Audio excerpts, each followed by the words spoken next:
Épouse d'Afrique, petite reine noire, tu vas connaître des moments de gloire, car toutes les nations sont dans la confusion. L'Europe, l'Amérique sont dans la politique, mais Dieu est en Afrique, dans tes cœurs magnifiques. Lève-toi, ô Afrique, lève-toi.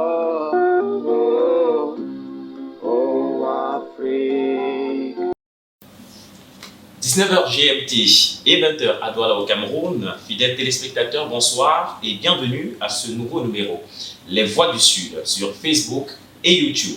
Toujours sur les traces du réveil de la Reine du Midi, nous poursuivons ce soir avec notre sujet sur les Noirs dans la Bible. L'édition antérieure était consacrée à un exposé effectué bien entendu par notre consultant.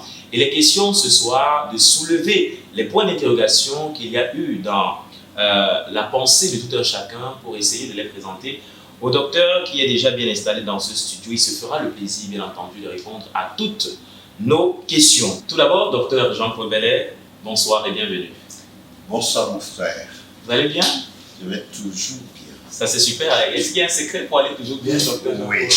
Il faut tout abandonner au Seigneur et accepter sa conduite. D'accord. Tout abandonner au Seigneur, la stratégie a été donnée, chers téléspectateurs. Pour aller bien, il faut tout abandonner au Seigneur. Je crois que je vais aller dans ce sens-là également, docteur Jean-Paul Bellet. J'aime aussi être heureux, tout comme vous. Et je crois que les auditeurs également, ou les téléspectateurs à la maison, aimeraient aussi être heureux tout le temps. On va revenir dans notre sujet ce soir. J'ai dit que nous poursuivrions avec notre série sur les Noirs dans la Bible. Il y a tellement de questions qui sont dans nos esprits, mais je vais commencer par celle-ci.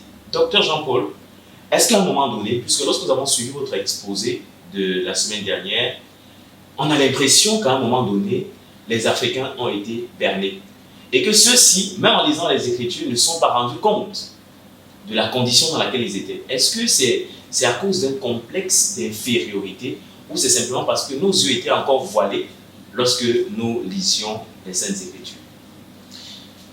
À mon avis, l'homme africain a été berné, trompé et vraiment bassement trompé parce qu'il a été dominé. Nous savons que la raison du plus fort est toujours la meilleure.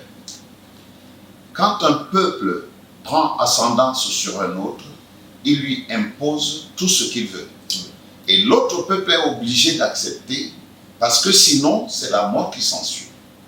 Donc, les Africains ont subi un lavage de cerveau qui les a amenés à une condition, comme je disais la dernière fois, amnésique.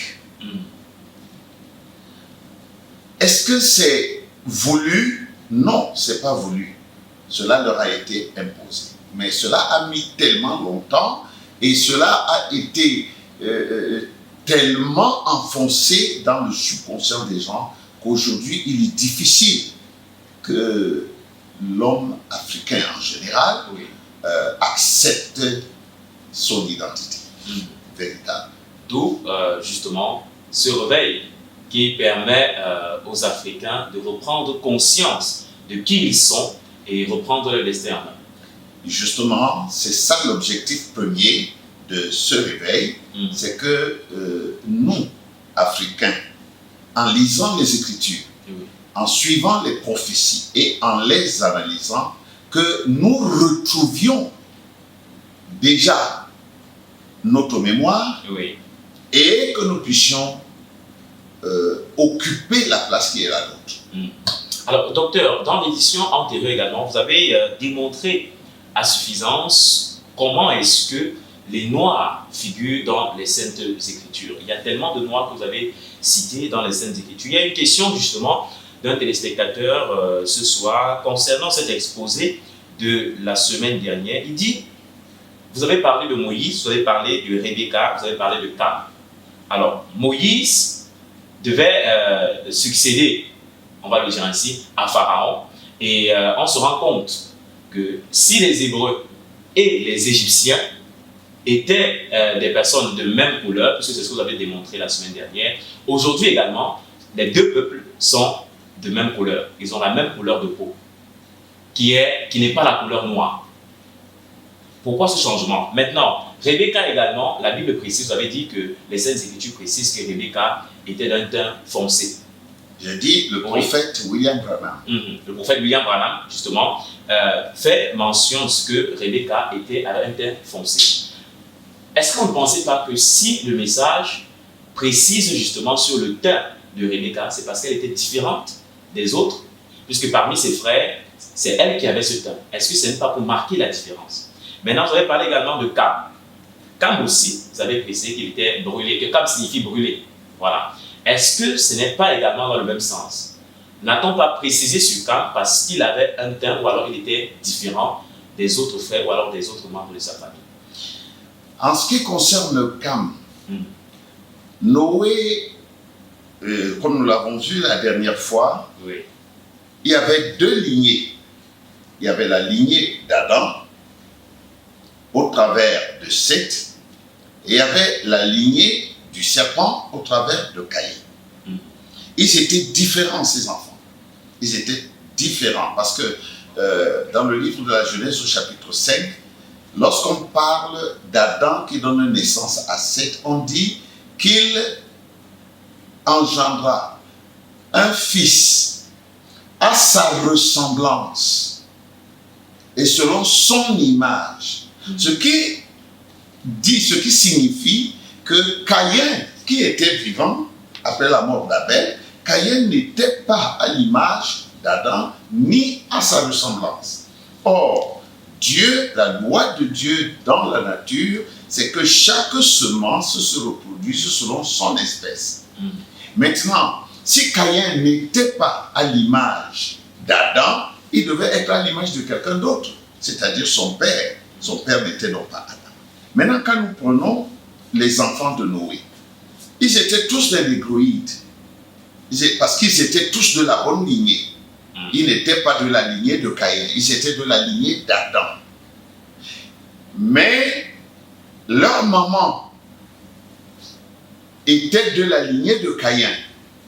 C'est ce que le prophète nous dit dans la semence du serpent. Il dit, le péché est passé par-dessus le déluge, il était dans l'arche. Et il dit, le péché est entré de la même manière qu'il est entré au commencement par la femme. Et il dit, leur femme, au pluriel, leur femme. Donc, leur femme avait été d'une semence contraire à celle d'Adam. Maintenant, si nous prenons le cas de Cam, donc, Cam, il y avait déjà c'est ce que j'ai dit la dernière fois, il y avait déjà une variation de couleur de peau. Et nous avons, à la faveur des brassages, Noé et sa femme ont donné un fils qui était de leur couleur, donc basané, négroïde. Il y avait Cam qui était plus foncé que son frère, mais l'aîné de tous ses enfants était très clair aussi. On va me dire, n'est-ce pas, tous les enfants là sont venus d'Adam? Oui, mais comme il y a eu des brassages, les gènes de Caïn étaient déjà mélangés avec les gènes d'Adam. D'où les enfants pouvaient avoir des variétés de teint, mais pas être complètement différents. Donc, Rebecca était une fille foncée. Son frère Laban devait être un négroïde, Oui. puisque leur père Bethuel était négroïde. On ne peut pas dire que Rebecca et Laban avaient peut-être exactement le même teint, mais ils étaient tous négroïdes. Voilà, merci beaucoup, docteur, pour ces éléments de réponse. On espère que notre téléspectateur a eu la réponse à sa question. S'il y a toujours des incompréhensions qui figurent, bien vouloir nous les faire parvenir au numéro qui s'affiche au bas de votre écran, ou alors laissez-nous tout simplement un commentaire. Nous allons nous faire le plaisir de lire ces différentes questions. Docteur, les films hollywoodiens, les livres des Occidentaux, les bandes dessinées et les images propagées par ces Occidentaux-là nous montrent que tous les grands hommes de la Bible sont des Blancs. Et dans votre exposé, la semaine dernière, vous avez démenti tout cela. Est-ce qu'il n'y aurait pas, docteur, des preuves plus patentes pour démontrer cela? Certainement. Nous avons commencé la semaine dernière à démontrer par les Écritures que les anciens étaient des Noirs. Et nous avons pris par exemple le cas des enfants d'Israël qui sont allés à l'enterrement de Jacob. Oui. Et les Cananéens les ont tous confondus. Nous avons pris le cas de Moïse. Moïse était un enfant hébreu. Et Moïse, hébreu, a été élevé par la fille de Pharaon. Et les pharaons, à cette époque-là, étaient des Noirs. Oui. L'histoire, l'archéologie et tout l'ont démontré. Si donc la fille de Pharaon qui est noire présentait au Pharaon Moïse comme étant son fils, et Moïse est tout blanc, cela friserait de la duperie. Le Pharaon n'aurait pas accepté ça comme ça. Le Pharaon n'aurait pas préposé Moïse au trône. Maintenant, l'histoire nous raconte, l'histoire profane bien entendu, que la fille de Pharaon était mariée à un général de guerre égyptien. Le général de guerre est mort à la guerre. Maintenant, quand la fille de Pharaon qui venait fraîchement d'être veuve ramasse ce bébé israélien, ou israélite, autant pour moi, il dit à son père que c'est son fils. Lorsque son mari mourait, elle était enceinte. Elle a accouché de cet enfant. Et le Pharaon l'a accepté. Un enfant blanc, né d'une femme noire, cela pose problème. C'est la preuve, c'est l'une des preuves que Moïse n'était pas blanc, comme on veut nous le faire croire. Lorsque Moïse a fui l'Égypte, il a rencontré Dieu au buisson ardent. Et Dieu lui dit, mets ta main dans ton sein. Il met sa main dans son sein. Dieu lui dit, sors ta main. Quand il sort sa main, nous sommes dans Exode chapitre 4, quand il sort sa main, la Bible dit que sa main était couverte de lèpre blanche. Nous disons lèpre blanche, comme la Bible le dit. Il y a une différence entre la lèpre, tout court, et la lèpre blanche. La lèpre, c'est cette maladie qui ronge les extrémités, les doigts, les orteils, les oreilles, etc. Mais la lèpre blanche, c'est ce que les hommes de science appellent aujourd'hui le vitiligo. Le vitiligo, c'est une maladie qui change, qui décolore la peau, qui change la peau et lui donne un aspect blanc. Et c'est cette lèpre qui avait frappé donc la main de Moïse. Quand Moïse a sorti sa main de son sein, elle était blanche. Ce n'est pas qu'elle était lépreuse, mais à l'époque, on parlait de lèpre. Si quelqu'un étudie la lèpre dans les livres de Lévitique Lévitique et Deutéronome, il verra qu'il y avait plusieurs sortes de lèpre. Ça pouvait être une tache blanche ou blanchâtre sur la peau, et c'est ça qu'on appelait la lèpre blanche. Ça pouvait être une plaie de lèpre, c'est ça qu'on appelait la lèpre. Il y avait donc la lèpre sous forme de plaie de lèpre et il y avait la lèpre sous forme de taches blanches. Or, il arrive que ces taches blanches se multiplient sur la peau et certaines personnes sont complètement transformées, changées. À l'exemple de cette image que nous allons projeter, n'est-ce pas? Les téléspectateurs peuvent la voir. C'est la lèpre blanche. Voyez ce bébé. Il n'était pas blanc, mais il est déjà presque tout blanc.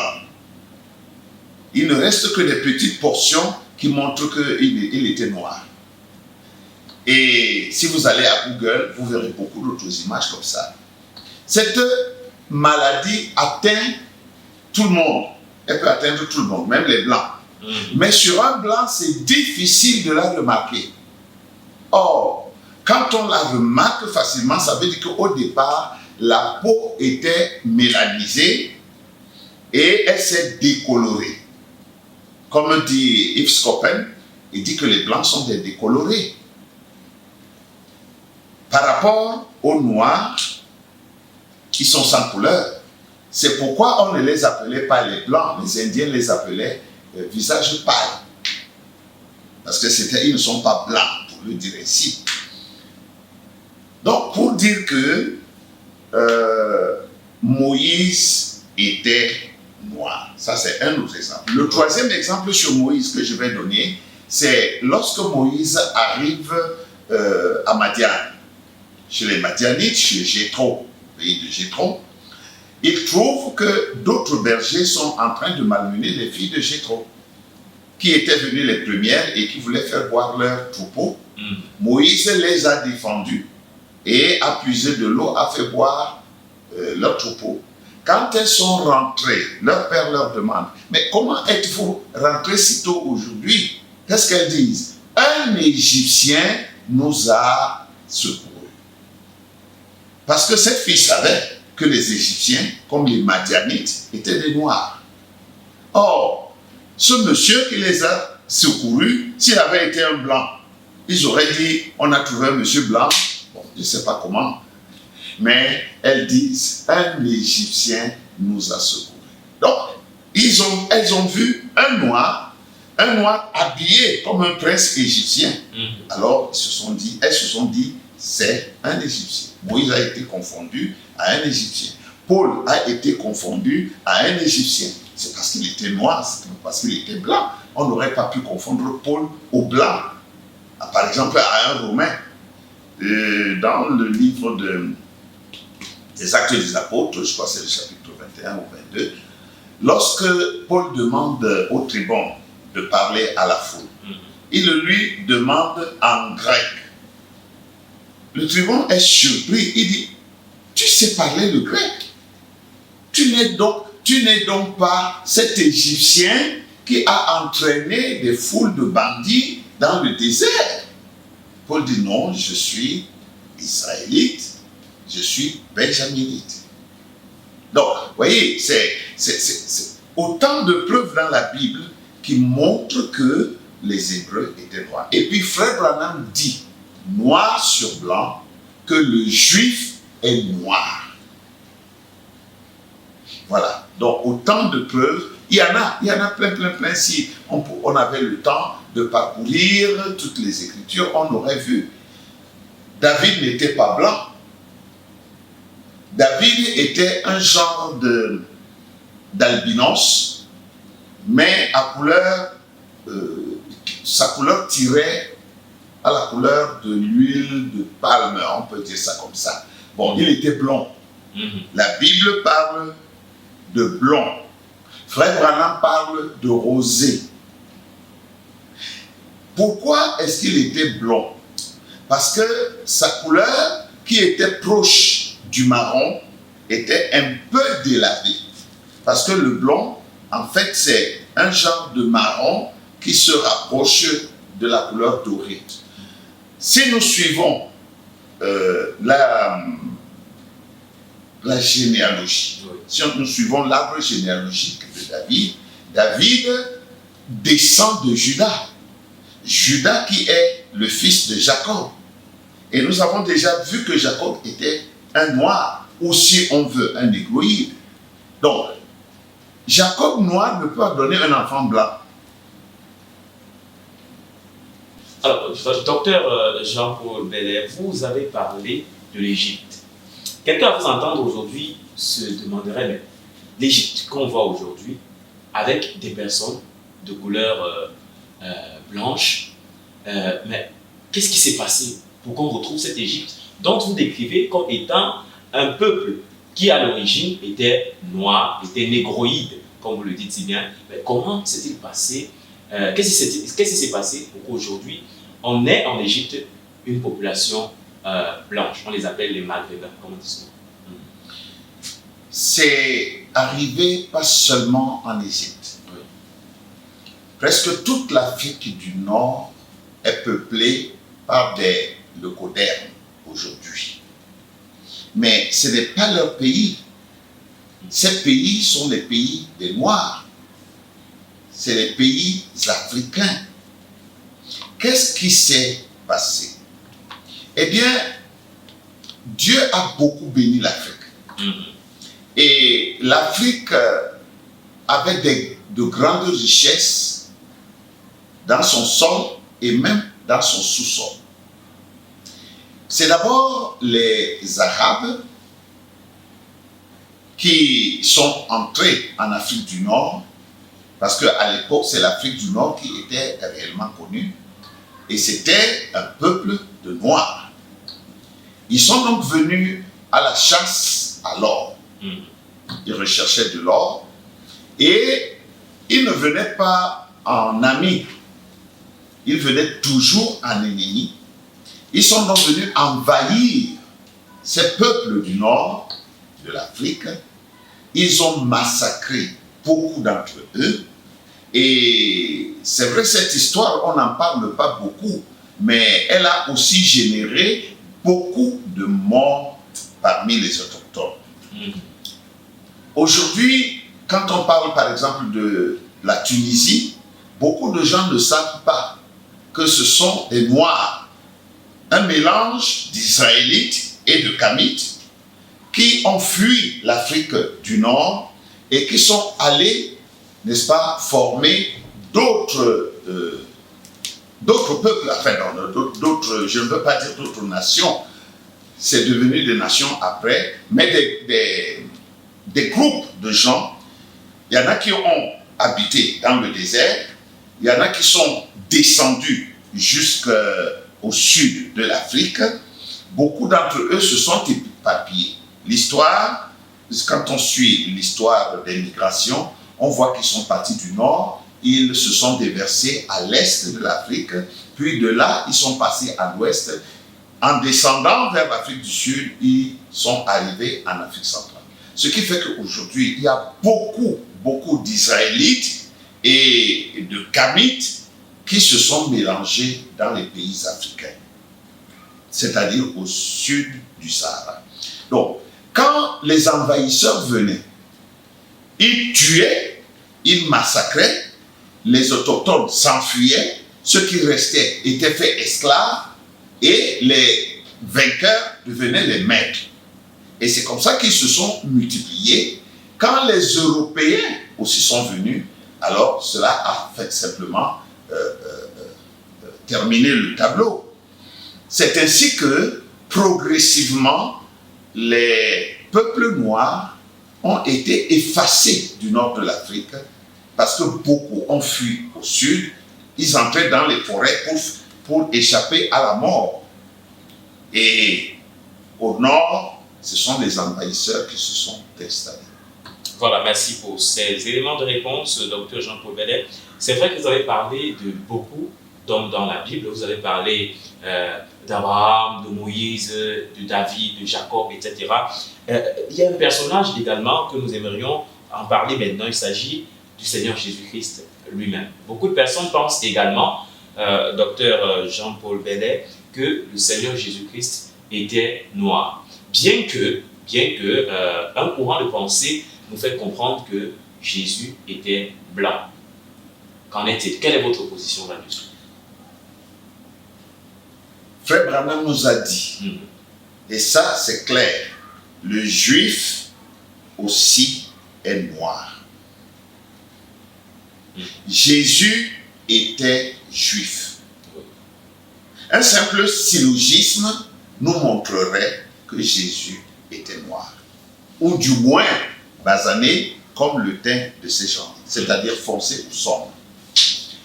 Dans plusieurs citations, dans plusieurs sermons, Frère Branham nous montre que les orientaux, donc les Hébreux, parce que les Hébreux, ce n'est pas seulement Israël. Les Arabes sont des Hébreux. Parce que Ismaël descend d'Abraham, qui lui-même descend de Héber. Donc ils sont des Hébreux. Tous les Hébreux et les gens, les orientaux de cette époque-là, avaient ce même teint. Je prends l'exemple de l'ange qui marchait avec Frère Branham. Cet ange était teint basané, ou teint sombre. Frère Branham, il dit, je vais revenir sur Jésus. Frère Branham dit dans le message L'ange et sa commission, prêché le 21 août 50, paragraphe 35. Il dit, j'ai regardé comme cela. Cela s'est approché davantage. Et quand cela est apparu entièrement à la lumière, c'était un homme avec les mains croisées comme ceci. Il pesait environ 100 livres, c'est-à-dire 80 kilogrammes environ. Il était de teint sombre. L'ange qui marchait avec Frère Branham était de teint sombre. Un peu plus comme le teint mexicain. Vous savez, comme les Espagnols. Ou une personne de teint basané, au visage lisse et imberbe, dont les cheveux retombaient sur les épaules. Ici, Frère Branham nous fait voir que cet ange avait le teint basané, le teint sombre. Oui. Et il prend des exemples, il dit comme un Mexicain, comme un Espagnol. Vous voyez, les Espagnols aujourd'hui, vous les voyez comme des gens qui sont sombres? Non, la plupart des Espagnols sont très clairs. Et pourquoi? Parce que le teint a changé à la faveur des brassages. Les autochtones, les premiers habitants d'Espagne, d'Italie, d'Europe en général, c'était des Noirs. Les premiers habitants d'Amérique, c'était des Noirs. Les premiers habitants d'Asie, c'était des Noirs. C'est pourquoi Frère Branham nous dit que leur couleur a changé compte tenu des régions qu'ils ont occupées.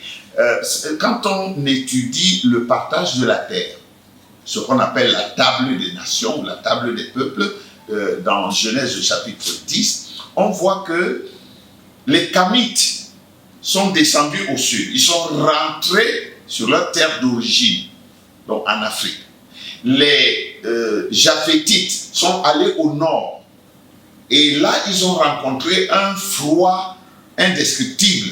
Ils étaient obligés de se cacher dans les grottes. Et ce froid, progressivement, a changé leur couleur de peau. Ils sont devenus des blancs. Parce qu'ils n'étaient pas de teint noir au départ.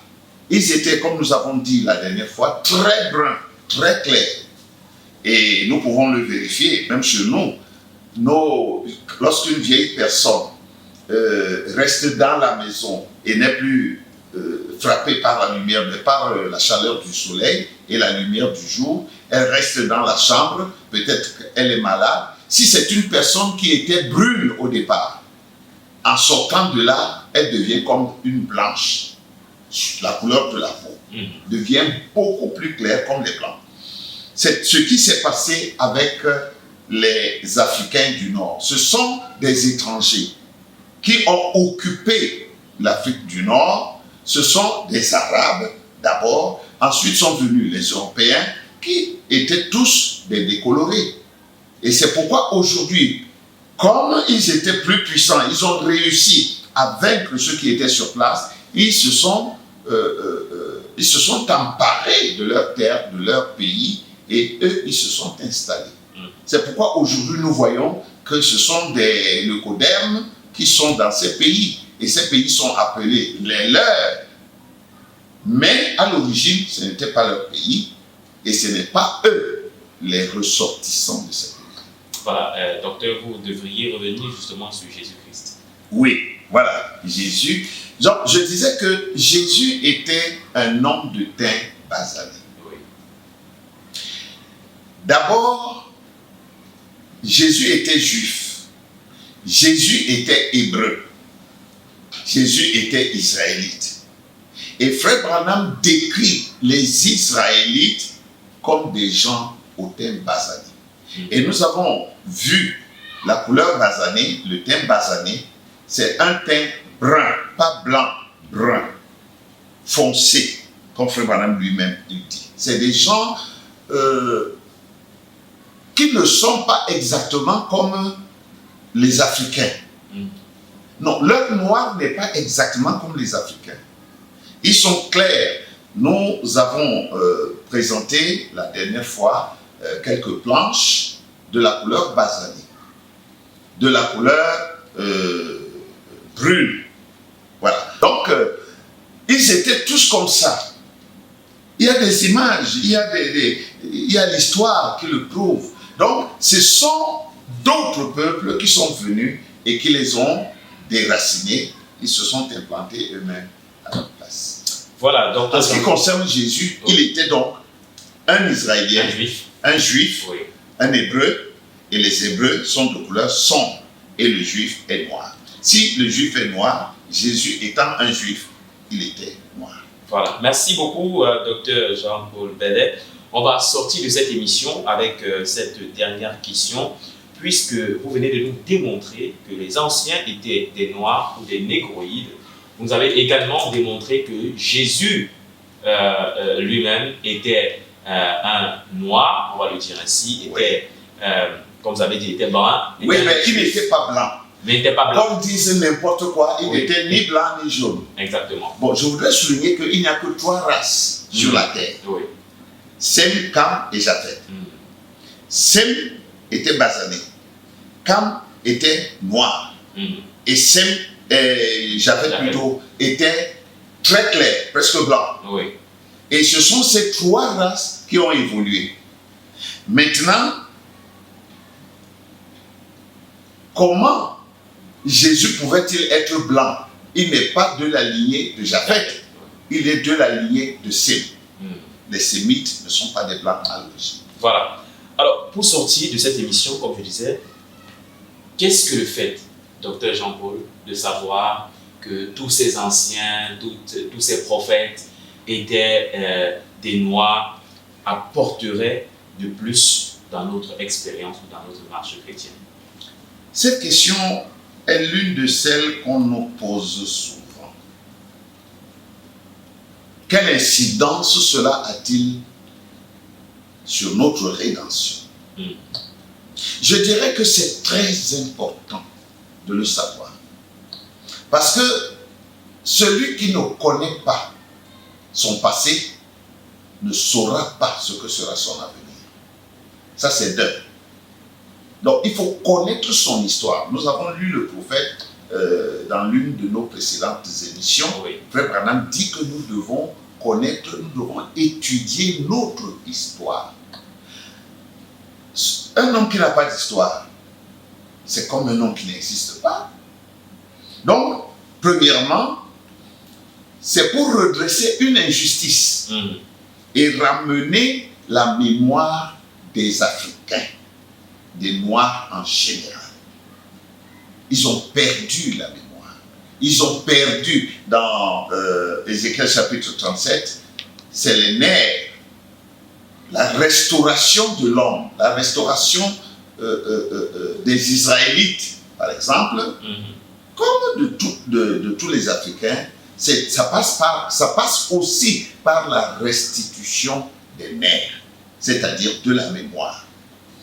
L'homme noir doit retrouver son identité.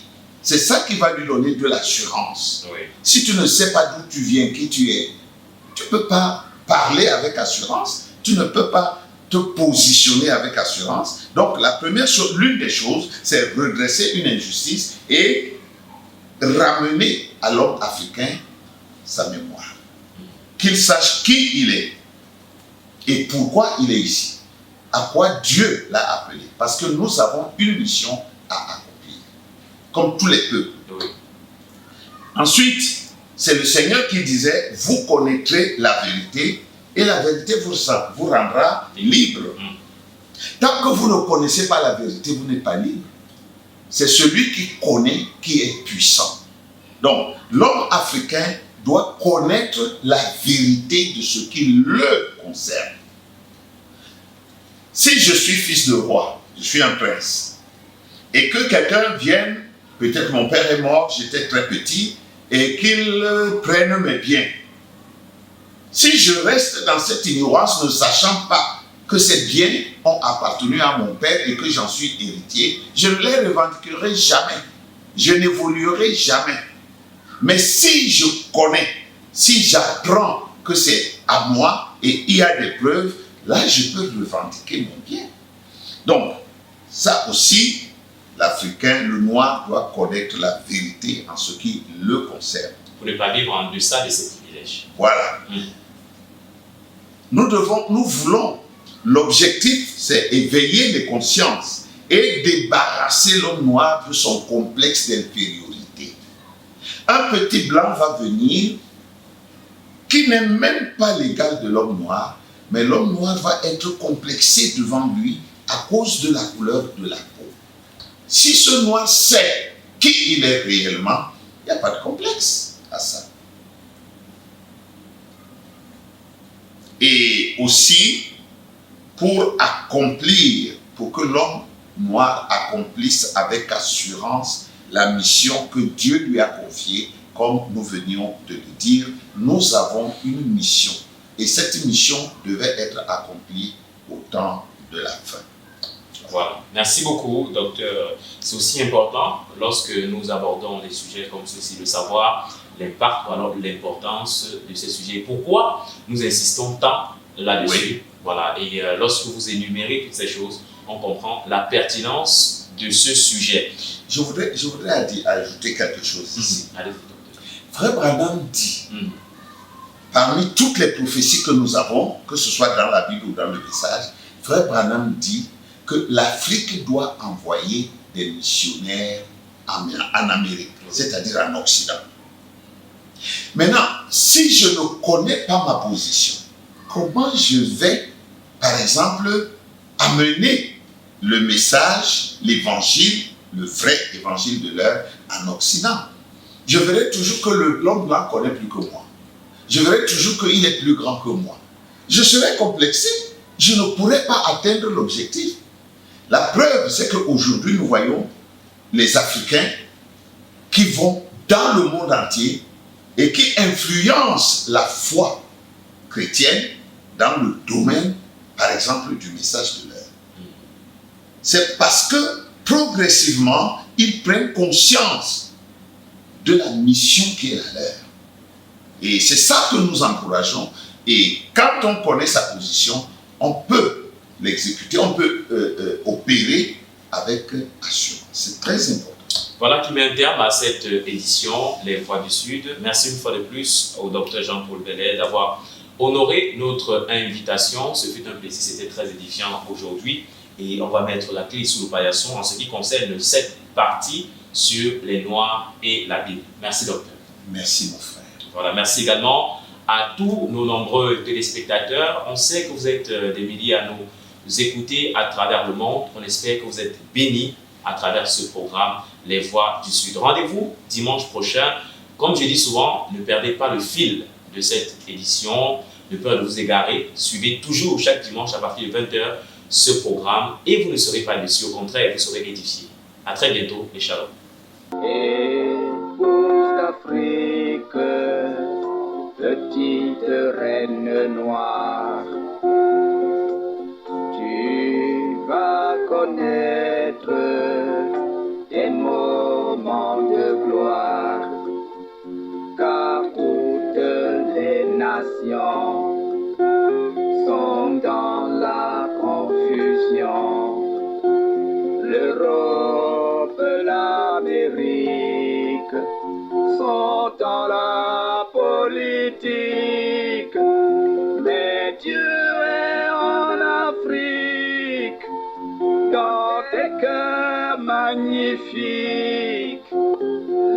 toi.